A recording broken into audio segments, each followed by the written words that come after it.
गीता अध्याय 2 श्लोक 64।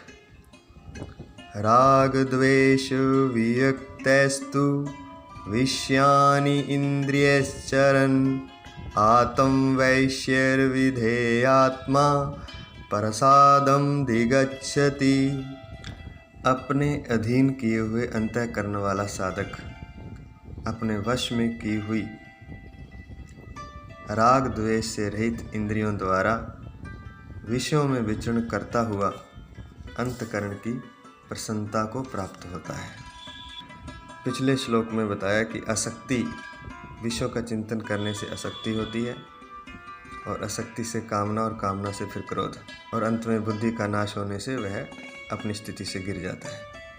परंतु यहाँ थोड़ा सा एक अलग चीज़ बताई है कि विषयों में विचरण करता हुआ भी जो समाधिस्थ पुरुष है, जिसका ध्यान भीतर लगना शुरू हो गया है या पूर्णतः लग चुका है, वह विषयों में विचरण करता हुआ भी अपने अधीन किए हुए अंतःकरण वाला आत्मवैश्यी अपने वश में की हुई राग द्वेष वियुक्त राग द्वेष से रहित इंद्रियों द्वारा विषयों में विचरण करता हुआ भी, क्योंकि जिसका अंतःकरण उसके वश में, अंतःकरण अर्थात जो अंदर जो मन है, मन उसका भगवत चिंतन में या भीतर ध्यान में या समाधि में लगा हुआ है, और जिसका ऐसा मन भीतर लगा हुआ है उसका अंतःकरण अपने अधीन होता है, और अंतःकरण अधीन होने से उसकी जो इंद्रियां हैं वो राग द्वेष से रहित होती हैं। उसको ना किसी से मोह होता है, ना किसी से द्वेष होता है, ना किसी से प्यार होता है, ना किसी से दुश्मनी होती है। अर्थात वह तटस्थ होता है, किसी से राग नहीं, किसी से द्वेष नहीं, किसी से मोह नहीं, किसी से घृणा नहीं।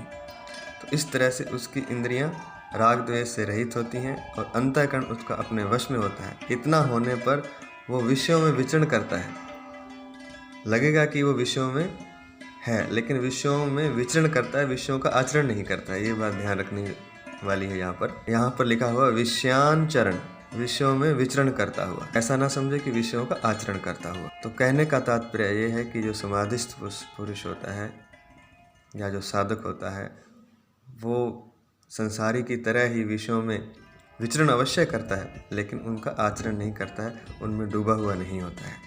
और जब ऐसा हो जाता है, जिसका अंतःकरण अपने वश में है और राग द्वेष से रहित है, जिसकी इंद्रियां और विषयों में केवल विचरण करता है, उनका आचरण नहीं करता, तो वह प्रसादम अधिगच्छति, प्रसन्नता को प्राप्त होता है। तो जब तक हमारी इंद्रियां राग और द्वेष से युक्त हैं, किसी से तो प्रेम है, किसी से घृणा है, कोई अपना है, कोई पराया है, और अंतःकरण हमारा विषयों का चिंतन करता है, अंतःकरण हमारा भटका हुआ है, प्रभु में नहीं लगा हुआ, ध्यान में नहीं लगा हुआ, समाधि में स्थित नहीं है, तो अंतःकरण हमारा दुखी रहता है, हमारा मन हमेशा दुखी रहता है।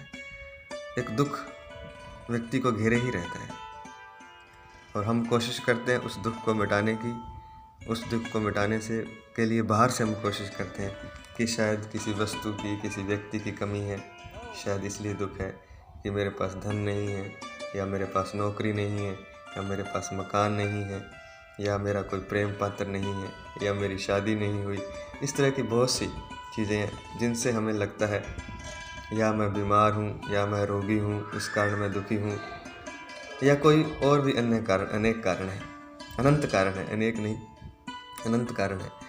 तो उनकी वजह से हमें लगता है कि मैं दुखी हूँ, क्योंकि दुख हमेशा अंदर रहता है हर व्यक्ति के।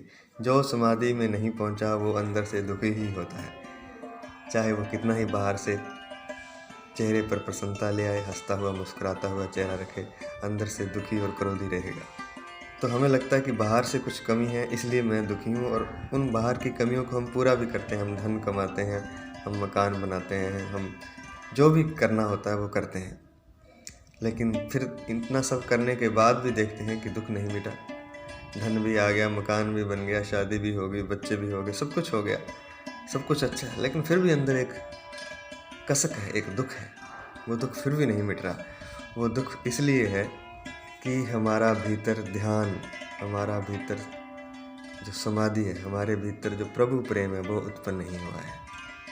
प्रभु में हमारा ध्यान नहीं लगा है, परमात्मा में हमारा ध्यान नहीं लगा, हमारी आत्मा से हमारा मिलन नहीं हुआ है। यह दुख है, आत्मा से हम बिछड़े हुए हैं, ये दुख है। दुख बाहर का नहीं है, हमें लगता है कि बाहर का है और हम बाहर का पूरा भी कर लेते हैं तब भी दुखी रहते हैं। तो फिर हमें सोचना चाहिए कि दुख किसी भीतर की किसी कमी के कारण है, और वो कमी है आत्मा से मिलन की, परमात्मा से मिलन की, क्योंकि हम उससे मिल नहीं रहे, हम उससे बिछड़े हुए हैं। प्रभु से हमारा मिलन नहीं हो रहा, परमात्मा से हमारा मिलन नहीं हो रहा। और जब ऐसा हो जाता है तो इस श्लोक में बताया है कि जिसका अंतःकरण अपने वश में अर्थात प्रभु में अंतःकरण वश में तभी होगा जब वो परमात्मा में लगेगा। तो जब वो अंतःकरण जिसका वश में और राग द्वेष से जो रहित हो गया है, वो विषयों में भी चाहे बाहर विचरण करे तब भी वह उसमें लिप्त नहीं होता। और ऐसे व्यक्ति का ही, जिसका अंतःकरण वश में होता है, ऐसे व्यक्ति को ही प्रसन्नता प्राप्त होती है, उसी का मन प्रसन्न होता है। बाकी किसी भी चीज़ से मन प्रसन्न नहीं होता है, चाहे कितनी भी कोशिश कोई कर ले। मन केवल परमात्मा के मिलन से ही प्रसन्न होता है। जय श्री कृष्ण।